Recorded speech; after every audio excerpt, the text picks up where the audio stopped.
प्रातः क्लास की वाणी चल रही थी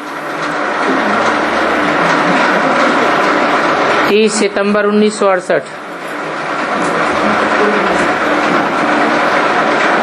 चौथे पेज के मध्य में बात चल रही थी आत्मा में सारी नॉलेज नुदी हुई है। कौन सी नॉलेज है? आत्मा के अंदर 84 जन्मों का पार्ट भरा हुआ है। वो सारी नॉलेज आत्मा के अंदर है।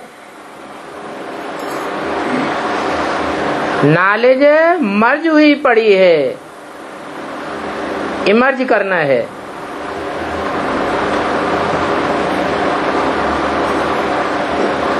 आत्माओं का बाप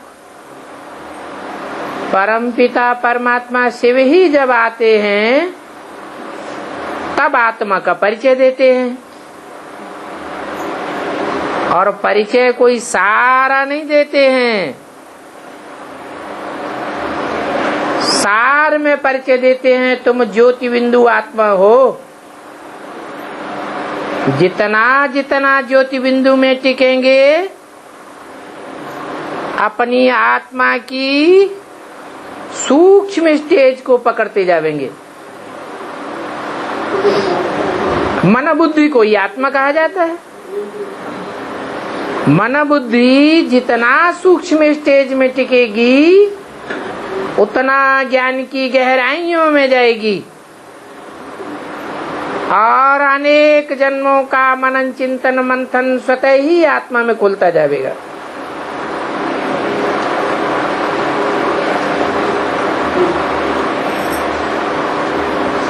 वो नॉलेज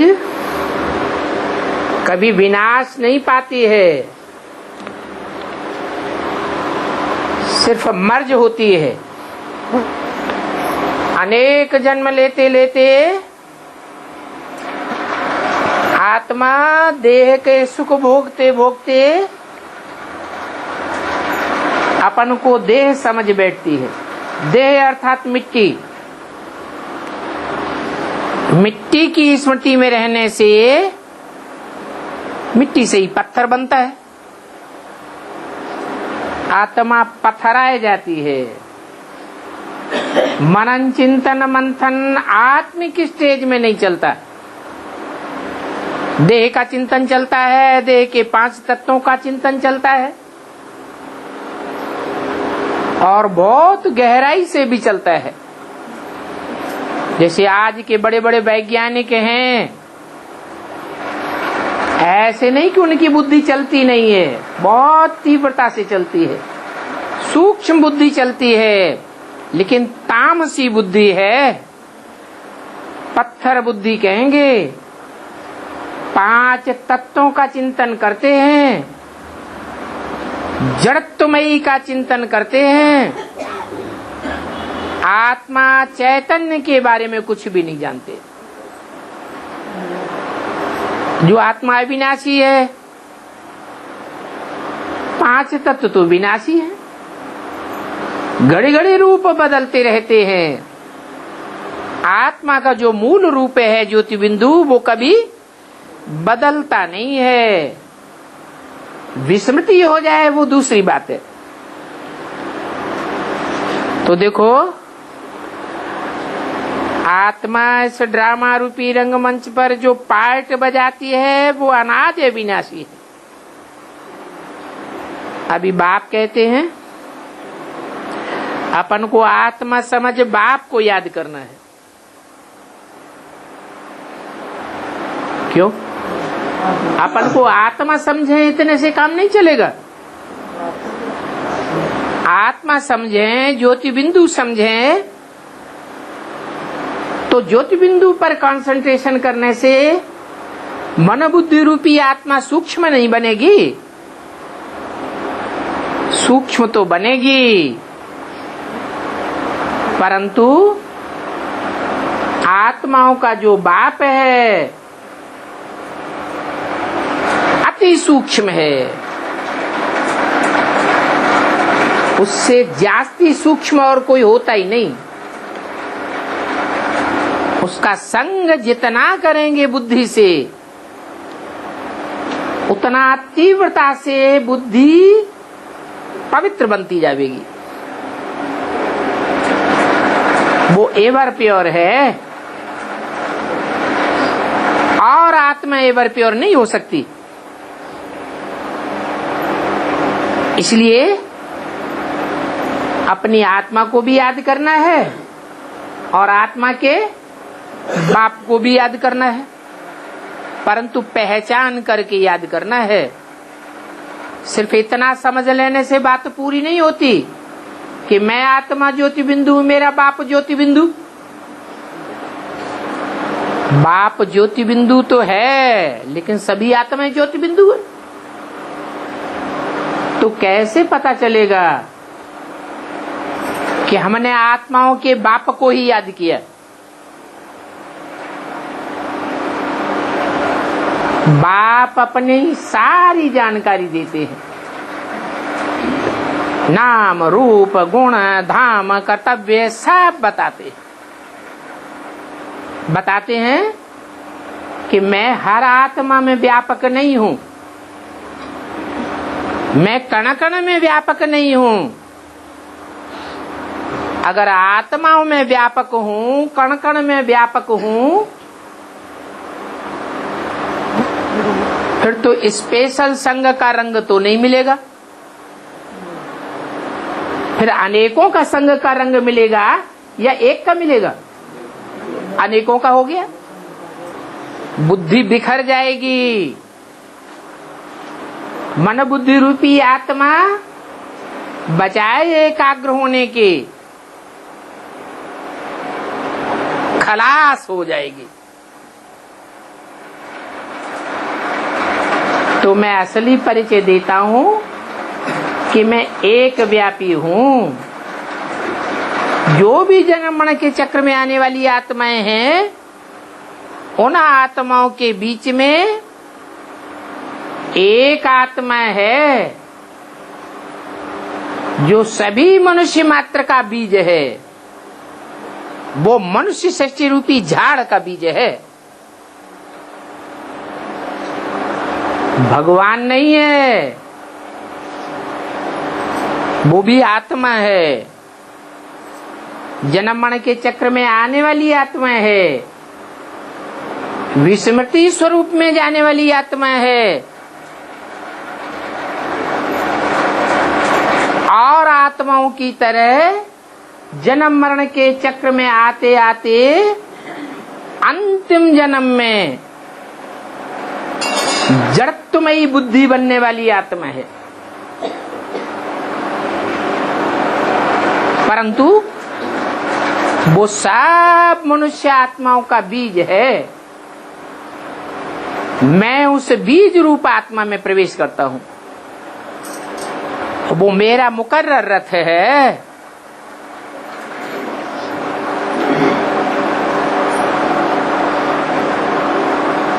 उसको प्रजापिता ब्रह्मा नाम देता हूं। पिता एक होता है या अनेक होते हैं? बीज डालने वाला पिता तो एक ही होता है। माताएं बहुत हो सकती हैं। अगर पुरुष के रूप में पालने वाला कोई होता भी है तो भी उसे माता कहेंगे या पिता कहेंगे? माता ही कहेंगे, कि कोई काम क्या किया, काम के आधार पर नाम पड़ता है। इसलिए बताता हूं कि नाम भल देते हैं ब्रह्मा। ब्रह्मा ने बड़ी, माँ माने माँ, परंतु वो नाम काम के आधार पर दिया हुआ है। पालना का काम किया है, वो नाम भी तब पड़ता है जब मैं प्रवेश करता हूं। तो मेरे लिए ये गायन है, त्वमेव माता च पिता त्वमेव। माता के अनेक रूप हुए, परंतु पिता का एक ही रूप है। बल कोई पिता पालने वाला होता है तो पालने वाले को माँ कहेंगे या पिता कहेंगे? क्या कहेंगे? माँ ही कहा जाएगा। इसलिए बताया कि ब्रह्मा अनेकों के नाम हो सकते हैं, लेकिन प्रजापिता ब्रह्मा एक ही है। तो बाप ये गुह्य राज आत्माओं को बैठ सुनाते हैं। क्या? जो देह अभिमान में बैठे हैं, देहधारी हैं, जिनकी बुद्धि देह में ही धरी हुई है, उनको नहीं सुनाता हूं। क्या? इसलिए बोला कि आत्मा रूपी सुई की सारी कट जब उतर जाती है, तब मैं तुम आत्मा रूपी बच्चों को डायरेक्ट सुनाता हूं। माना जब बेसिक नॉलेज में थे, बीके थे, तो प्रैक्टिस करते थे ज्योति बिंदु आत्मा को याद करने की, और आत्माओं के बाप परम पिता परमात्मा शिव को याद करने की प्रैक्टिस करते थे। उससे बुद्धि सूक्ष्म तो बनी, और जिनकी बुद्धि अति सूक्ष्म बनी, वो देह की कट जो है वो उतर गई। बेसिकली ये देह अभिमान की स्मृति उतर जाती है, कट उतर जाती है। उन आत्माओं से मैं बात करता हूं, देह अभिमानियों से बात नहीं करता हूं। पहचान क्या है? जो देह अभिमानी होंगे वो देह को ही याद करेंगे। ब्राह्मण बनेंगे तो भी ब्रह्मा की देह को याद करेंगे, ब्रह्मा कुमारी की देह को याद करेंगे, ब्रह्मा कुमारों की देह को याद करेंगे। देह कहो, कुख कहो, गोद कहो, उन्हें वो ही याद आवेगी। न स्वयं को आत्मिक स्थिति में, ज्योति बिंदु की स्थिति में टिकाए सकेंगे, न ज्योति बिंदु बाप को याद कर सकेंगे। तो जिनकी ये प्रैक्टिस पक्की हो जाती है कि मैं ज्योति बिंदु आत्मा हूं, मैं उनको डायरेक्ट पढ़ाई पढ़ाता हूं टीचर बन करके। तो मैं बाप भी हूं मुकर्रर रथ के द्वारा, टीचर भी हूं और सदगति करने वाला सदगुरु भी हूं। सदगति कैसे होती है? दुर्गति कैसे होती है? सत ऊंचा होगा या नीचा होगा? सत्य होगा तो ऊंचा होगा, हल्का होगा। असत्य होगा, झूठा होगा, तो बुद्धि इसी दुनिया में धरी रहेगी,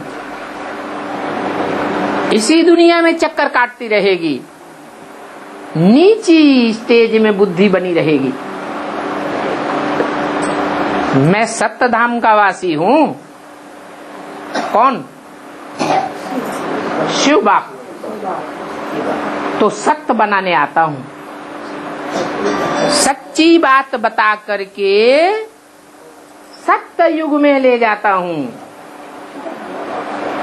मुझे सच्चे प्रिय है, सच्चे दिल पर साहब राजी होता है। तो जो ऐसा पक्का पुरुषार्थ करते हैं, आत्मा बनने का पुरुषार्थ करते हैं, प्रैक्टिस करते हैं, और आत्मा के बाप को याद करते हैं, उनकी स्टेज आत्मिक बनती है। उन आत्माओं से मैं बात करता हूं, उन आत्माओं को बैठ सुनाता हूं, अनेक जन्मों का राज बताता हूं। देखो ये ड्रामा का चक्कर तो फिरता रहता है। हर 5000 वर्ष के बाद ये ड्रामा का चक्कर फिरता है और मैं आता हूं, आ करके तुम्हारी देह अभिमानी की कट उतारने का तरीका बताता हूं। क्या तरीका बताया? अपन को ज्योति बिंदु आत्मा समझो और मुझ ज्योति बिंदु बाप को याद करो। तो ये प्रैक्टिस तो पक्की हो गई कि मैं स्टार ज्योति बिंदु आत्मा हूं। ये बेसिक पढ़ाई हो गई, आखिरी पढ़ाई नहीं है। आखिरी पढ़ाई पढ़नी है वो है मैं आत्मा कौन कौन सा पार्ट मैंने बजाया है, किस किस जन्म में, किस किस देश विदेश में, देश विशेष में कैसा कैसा वंश में मैंने जन्म लिया है। ये बात भी बुद्धि में बैठ जाए। अनेक जन्मों की हिस्ट्री आत्मा में खुल जाए, तब कहेंगे आत्मा को ज्ञान हुआ,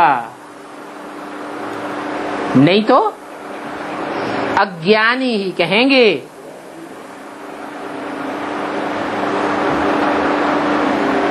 नाटक का रंगमंच होता है, एक्टर आकर के एक्ट करते हैं। कोई एक्ट रंगमंच पर आए एक्टर और खड़ा हो जाए, भूल जाए सब कुछ, तो उसको बेवकूफ कहेंगे या होशियार एक्टर कहेंगे? बेवकूफ कहेंगे। तो मैं ऐसी अज्ञानी की आत्माओं को आकर के ज्ञानी आत्मा बनाता हूं। अपने ही अनेक जन्म की जानकारी नहीं मिलती है। हाँ, मैं आत्मा अनेक जन्मों में ढेर के कनेक्शन में आई हूं कि 2-4 की कनेक्शन में आई हूं। एक जन्म में कोई आत्माओं के संबंध में, दूसरे जन्म में दूसरी आत्माओं के संबंध संपर्क में आई हूं, तो पूरी जानकारी मिलती है। हाँ, कोई आत्माएं वो जानकारी लेने में आगे हो जाती हैं और कोई पीछे रह जाती है। आगे हो जाती हैं, जरूर उन्होंने आत्मिक स्थिति में रहने की ज्यादा प्रैक्टिस की है और परमपिता परमात्मा ज्योति बिंदु को मुकर्रर रथ में पहचान करके उसका संग का रंग लेने की ज्यादा कोशिश की है। तो बताते हैं कि हर 5000 वर्ष के बाद ये पार्ट रिपीट होता है। और देखो कितनी वंडरफुल बात, आत्मा जो 5000 वर्ष में पार्ट बजाती है, वो एक दिन का पार्ट दूसरे दिन के पार्ट से मिल नहीं सकता। एक सप्ताह का पार्ट, एक महीने का पार्ट, एक वर्ष का पार्ट दूसरे सप्ताह, महीने और वर्ष से मिल नहीं सकता। अरे सप्ताह वर्ष तो छोड़ो, एक मिनट का पार्ट भी दूसरे मिनट से नहीं मिल सकता। एक सेकंड का पार्ट भी किसी दूसरी आत्मा के पार्ट से मिल नहीं सकता। जो गायन है, सब दिन होत न एक समान।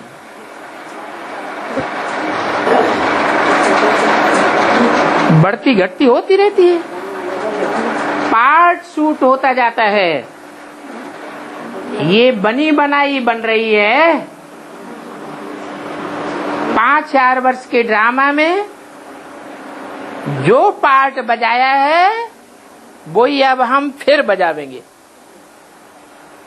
बदली नहीं हो सकता। क्यों? नियम है। यहां जितने बैठे हैं, जहां से आए हैं वहां वहीं वापस जावेंगे। जो जहां से आया है वहां वापस जावेगा जरूर। तो ये क्रम आत्माओं का भी है। आत्माएं परम धाम से आई हैं और इस सृष्टि पर जन्म जन्मांतर चक्कर काटा है। कोई आत्माओं ने किस देश में चक्कर काटा, कोई आत्माओं ने किस देश में किस जन्म में चक्कर काटा, पूरा चक्कर काट कूट के पूरा जैसे पूरा होता है बाप आते हैं और सब आत्माओं को वापस, और वहां भी उनकी अपनी अपनी अलग अलग कुर्सी है, एक नहीं है। ऐसे नहीं जैसे शंकराचार्य ने कह दिया सर्वम खलु इदम ब्रह्म, ये सब कुछ ब्रह्म ही है, सो नहीं। हर आत्मा की पोजीशन अपनी अपनी है। कोई ऊंची स्टेज में रहेगी, कोई नीची स्टेज में रहेगी। हर आत्मा का बौद्धिक स्तर अपना अपना है। जैसे मनुष्यों में हर आत्मा की बुद्धि अपनी अपनी है, वैसे ही पशु पक्षी कीड़े मकोड़े यहाँ तक कि जो पौधे हैं पेड़ हैं, इनकी भी अपनी अपनी स्टेज है। जब दुनिया में विनाश बरपा होगा तो ये जीव जंतु जड़ पेड़ पौधे कुछ भी नहीं रहेंगे। जो भी हलन चलन करने वाले हैं, आवाज करने वाले हैं, वो सब चैतन्य है। चैतन्य की पहचान क्या हुई है? बोलते चालते को चैतन्य कहा जाता है। पेड़ पौधे भी बोलते हैं, आवाज करते हैं या नहीं करते हैं?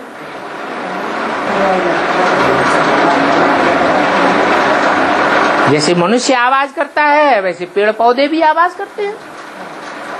उनको भी सुख दुख अपने तरीके से होता है या नहीं? पेड़ की एक जड़ एक तरफ की काट दो, ऊपर देखो वो तना सूखने लगेगा।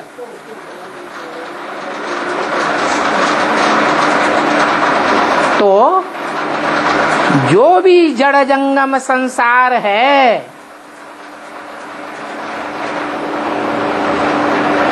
वो सब जड़त्वमयी बुद्धि वाला है या तो चैतन्यमयी बुद्धि है। सब आत्माएं परमधाम वापस जावेंगी, लेकिन उनके ठहरने का स्थान अपना अपना होगा। जो जितनी तीक्ष्ण बुद्धि वाला होगा, सात्विक बुद्धि वाला होगा, वो उतना ही ऊंची स्टेज में रहेगा। कैटेगरीज भी बता दी। जो धर्म जितना श्रेष्ठ होगा वो सृष्टि के आदि काल में आवेगा या अंत में आवेगा? है आदि काल में आवेगा। झाड़ में क्रम बता दिया।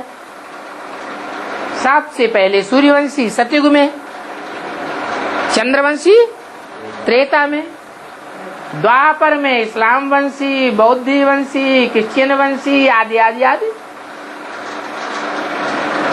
तो जो जितने पुराने हैं उतने ही ज्यादा पावरफुल है। इसलिए कहा जाता है ओल्ड इज गोल्ड। अब कोई कहे कि हमारी आत्मा तो गोल्ड नहीं है, हम तो तो पूरे 84 चक्र में आने वाली आत्मा नहीं है। हम देवता धर्म की आत्मा नहीं है। तो किस आधार पर कहेगा? है? अज्ञानता के आधार पर कहता है या ज्ञानी है? ये अज्ञानता है। क्यों? क्योंकि हम अपने पास्ट के जन्मों को जानते ही नहीं हैं। हाँ, बाप ने इतना बताया है कि ये ड्रामा हूबहू रिपीट होता है, परंतु जो रिपीट हो रहा है वो हमारे पूर्व जन्मों के कर्मों के हिसाब से ही रिपीट हो रहा है। अच्छा पुरुषार्थ होता है तो पूर्व जन्म में अच्छे कर्म किए हैं, अच्छी अवस्था बन जाती है। पूर्व जन्म में पाप कर्म किए हैं तो इस शूटिंग पीरियड में, संगम में हमारी अवस्था बीच बीच में खराब हो जाती है। तो समझ लेना चाहिए कि हमने खराब कर्म किए हैं, परंतु डल नहीं हो जाना है। क्यों? क्योंकि राज बता दिया, सब दिन जात न एक समान, और ही पुरुषार्थ तीव्र कर देना है। तीव्र पुरुषार्थ करेंगे, समय पलट जाएगा। तो ऐसे नहीं कि ये तो ड्रामा में नुधा हुआ है, नहीं। पुरुषार्थ बड़ा या प्रारब्ध बड़ी? पुरुषार्थ बड़ा है, क्योंकि पुरुषार्थ कराने वाला कौन है? सर्वशक्तिवान बाप आया हुआ है। वो सर्वशक्तिवान बाप हमको हिम्मत देते हैं।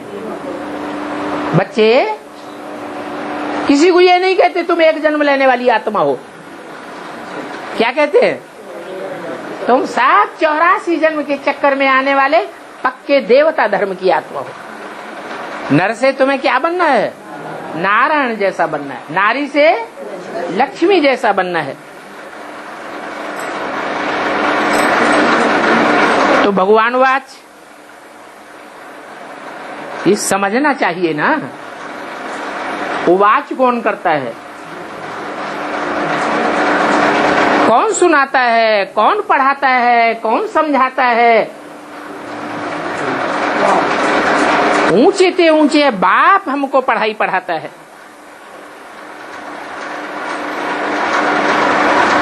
वो टीचर बनकर के आया हुआ है, सुप्रीम। उससे ऊंचा टीचर दुनिया में कोई होता नहीं है। कृष्ण को थोड़े ही टीचर कहेंगे। क्यों? कृष्ण को ऊंचे ऊंचे टीचर क्यों नहीं कहेंगे? हैं? क्योंकि जन्म मरण के चक्र में आता है। इसलिए भल है, भक्ति मार्ग में कह दिया है कृष्ण गीता का भगवान कृष्ण भगवान वाच। लेकिन ये बात रंग है, जो जन्म मरण के चक्र में आने वाला है वो अपने पूर्व जन्मों की बात को भूल जाता है, खुद ही भूल जाता है। तो हमको कैसे पढ़ाई पढ़ाएगा? तो हमको पढ़ाई पढ़ाने वाला तो ऊंचे ते ऊंचे बाप है, जो ऊंचे ते ऊंचे धाम का रहने वाला है। इस सृष्टि पर भी आता है, नीच सृष्टि पर आता है, नीच मनुष्य में प्रवेश करता है। पतित से पतित कामी कांटे में भी आता है, तो भी उसकी स्टेज ऊंची रहती है या नीची रहती है? उस परम पिता परमात्मा शिव की तो स्टेज ऊंची ही रहती है। और जितने भी ग्रेट फादर्स हैं, महान धर्म पिताएं हैं, इब्राहिम, बुद्ध, क्राइस्ट, गुरु नानक, इतने प्रसिद्ध आत्माएं हैं संसार की, वो भी संग के रंग में आकर के नीचे गिरती है। लेकिन परमपिता परमात्मा शिव नीच से नीच के संग में आता है, फिर भी नीचे नहीं गिरता है। कहाँ आता है? कहाँ आता है?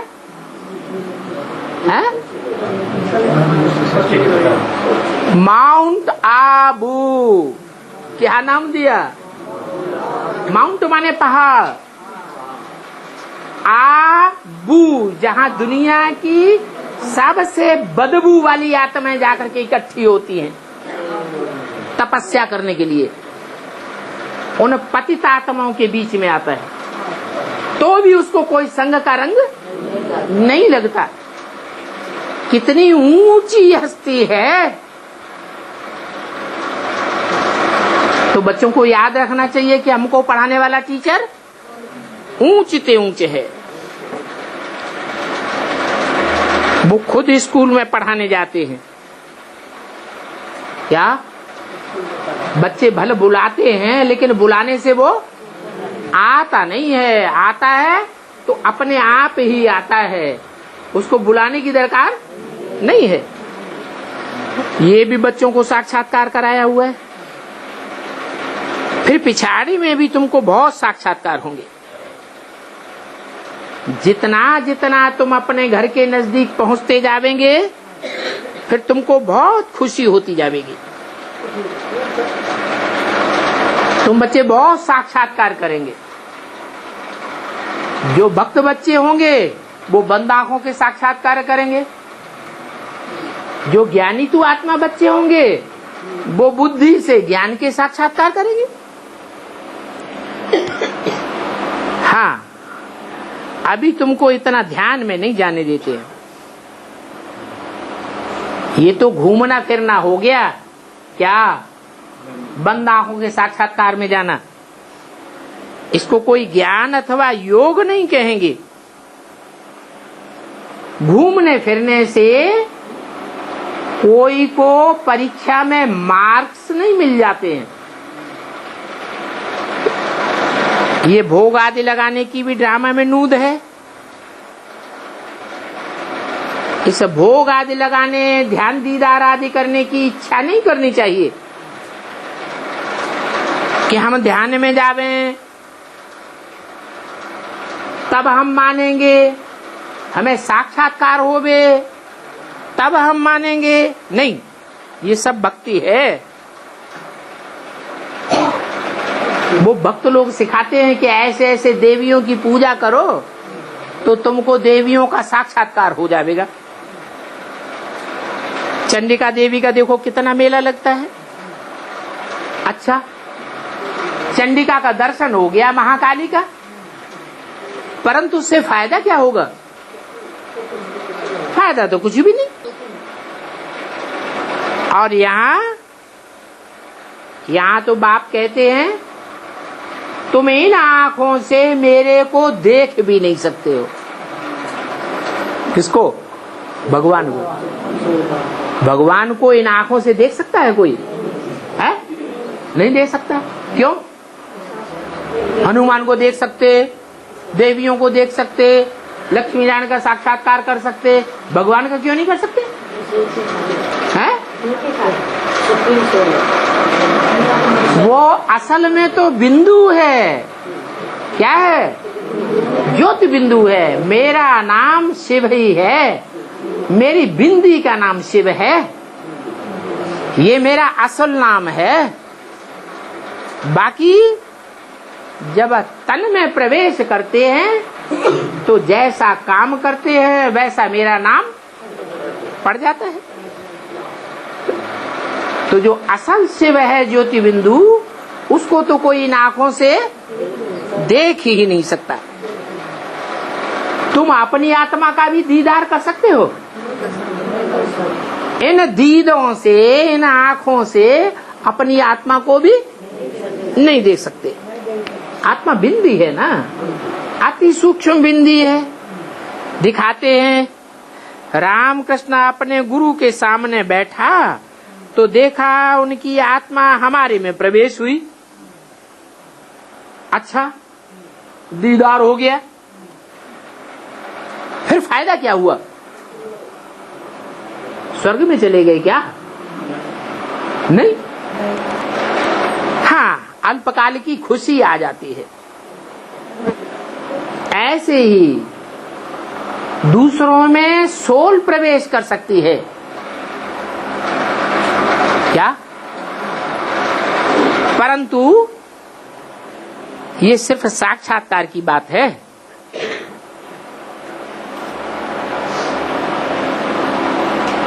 उस समय वो अपने कहते थे, मैं अपनी स्त्री को माता कहता हूं। स्त्री में देवी की सोल ने प्रवेश किया तो क्या कहने लग पड़े? माता कहने लग पड़े। जैसे बाप कहते हैं कि तुम आपस में अपन को भाई बहन समझो तो तुम्हारी क्रिमिनल दृष्टि खत्म हो जाएगी। उसने फिर माता समझा कि क्रिमिनल दृष्टि बदल जावे, सिविल हो जावे। बाकी विवेकानंद के सिवाय रामकृष्ण का ऐसा कोई दूसरा फॉलोअर नहीं निकला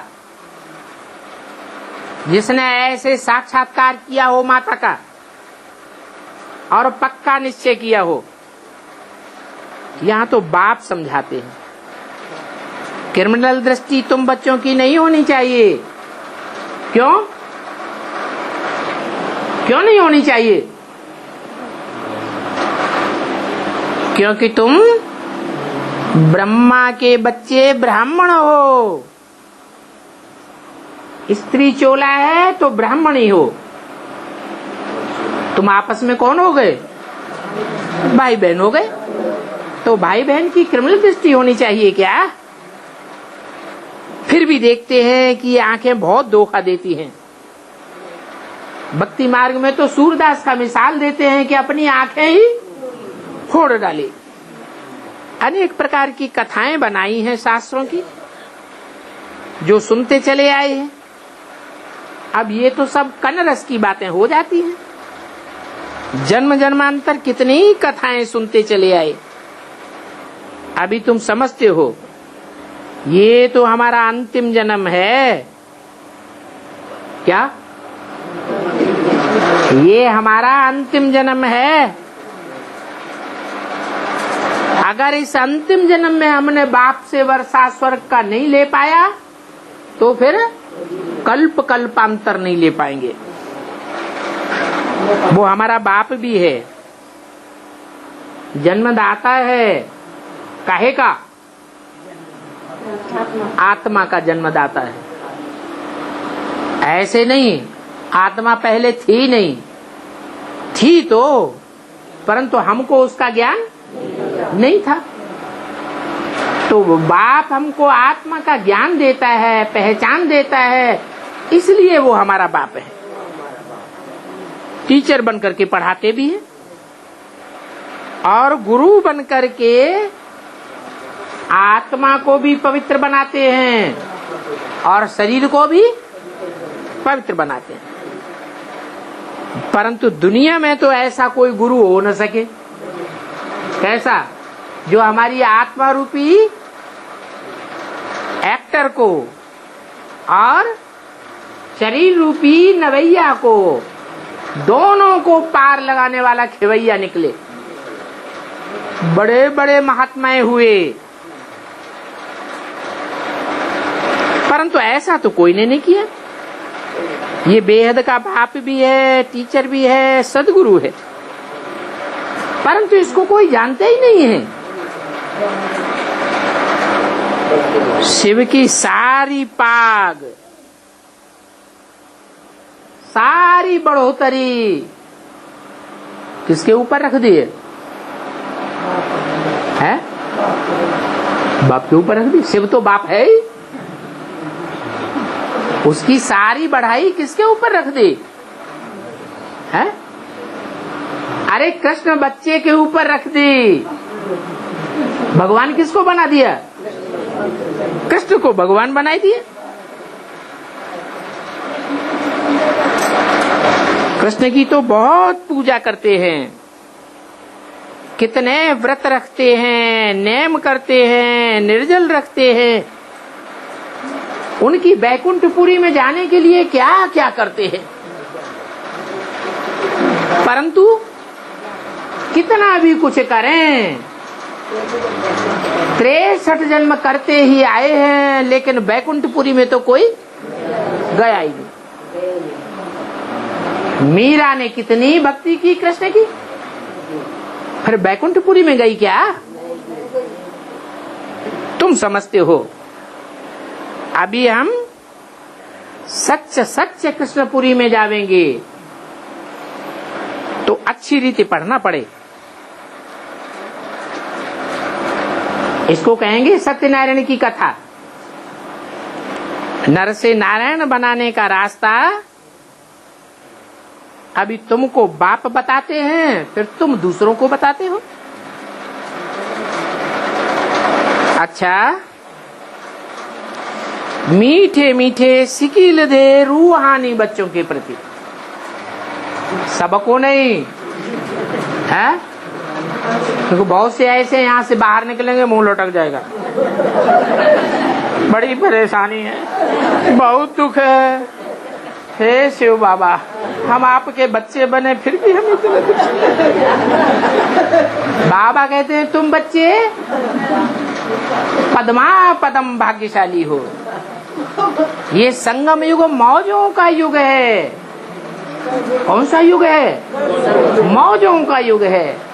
इसमें तुम जितनी मौज करते हो और किसी भी युग में इतनी मौज नहीं है, तो तुमको बहुत मीठा होना चाहिए।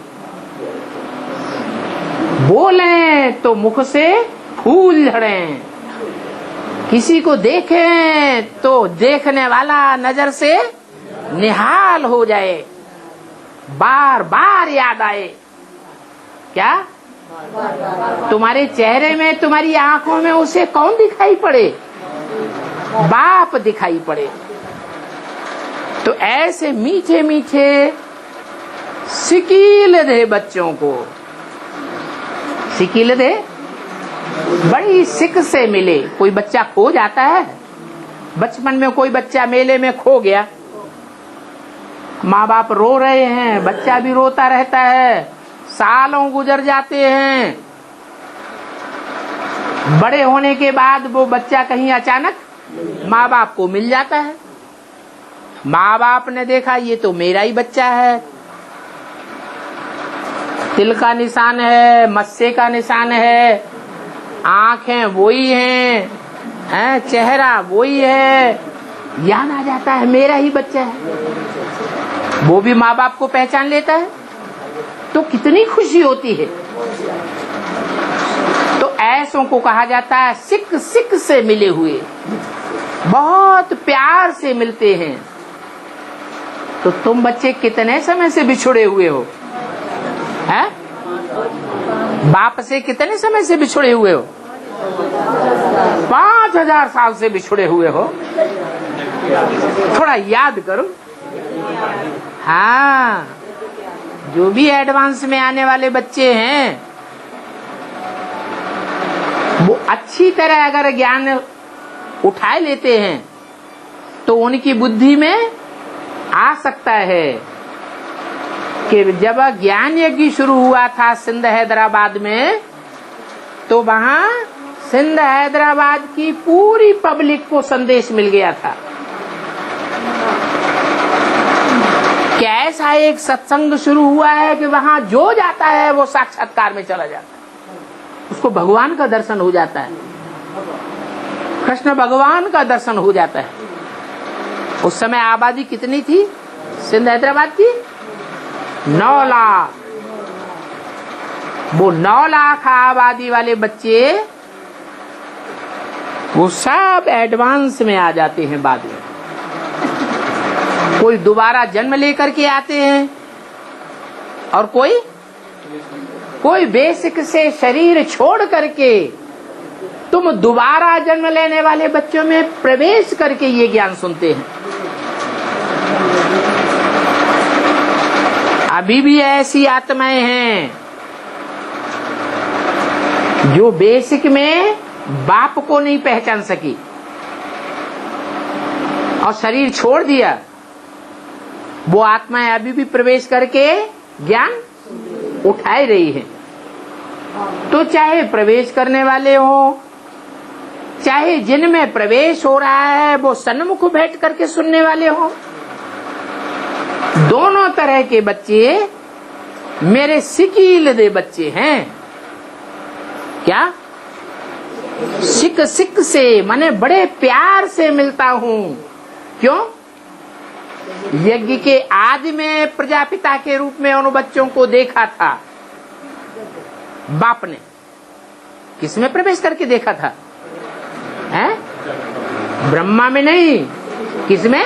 प्रजापिता में प्रवेश करके उन बच्चों को देखा था। और अभी फिर देख रहे हैं। तो सिकील दे बच्चे हैं, मीठे मीठे भी हैं और सिकील दे भी हैं, साथ ही रूहानी बच्चे भी हैं। रूहानी कैसे? अपने को रूह समझने वाले होंगे तभी तो रूहानी हुए। जो प्रवेश करने वाले हैं वो सूक्ष्म शरीरधारी हैं, देह का सूक्ष्म भान रखने वाले हैं, या रूहानी है?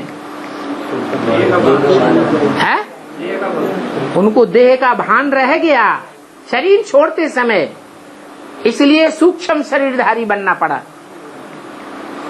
वो फिर रूहानी कैसे है? नहीं, वो जब प्रवेश करते हैं तो जिसमें प्रवेश करते हैं वो रूहानी है या नहीं है? रूहानी है। और बाप उन रूहानी बच्चों को देखते हैं क्या? तो बाप की दृष्टि का भी उनको लालच रहता है, और जिनमें प्रवेश करते हैं वो भी रूहानी हैं। इसलिए जब प्रवेश करते हैं तो वो प्रवेश करने वाली आत्माएं भी क्या बन जाती हैं? रूहानी बन जाती हैं। इसलिए बोला कि मीठे मीठे सिकीले रूहानी बच्चों प्रति रूहानी बाप।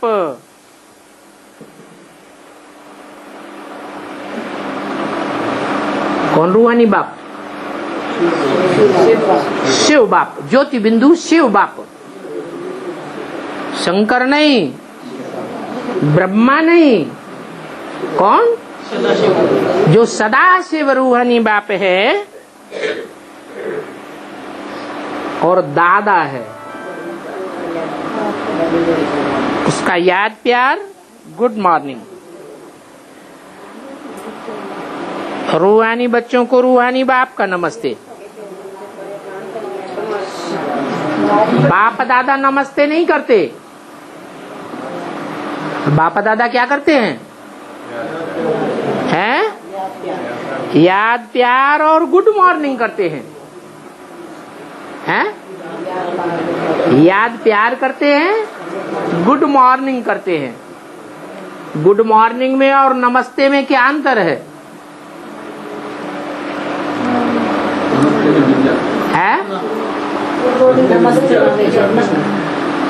नमस्ते,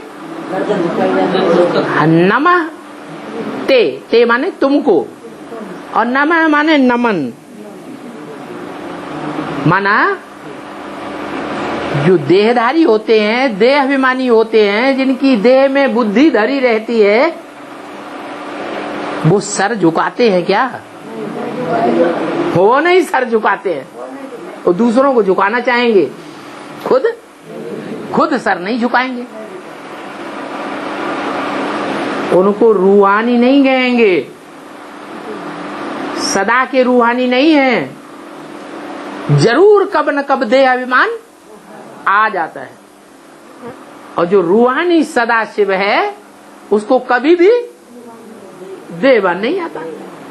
इसलिए वो बच्चों से कहता है, बच्चे नमस्ते, मैं तुमको नमन करता हूँ।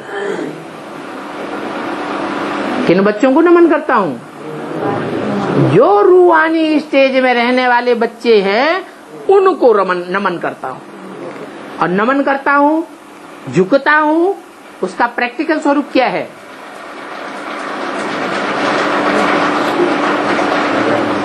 क्या है प्रैक्टिकल स्वरूप?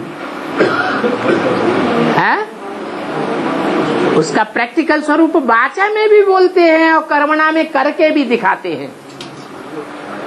बोलो, I am your most obedient servant.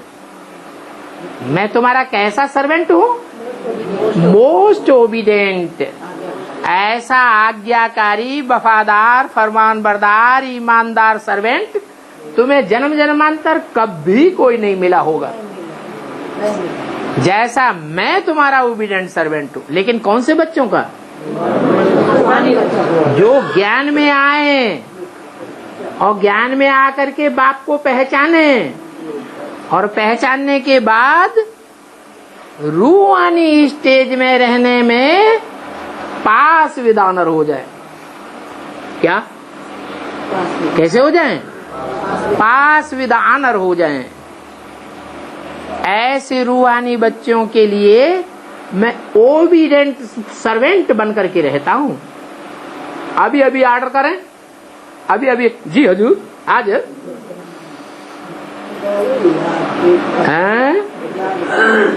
हाँ, ओम शांति।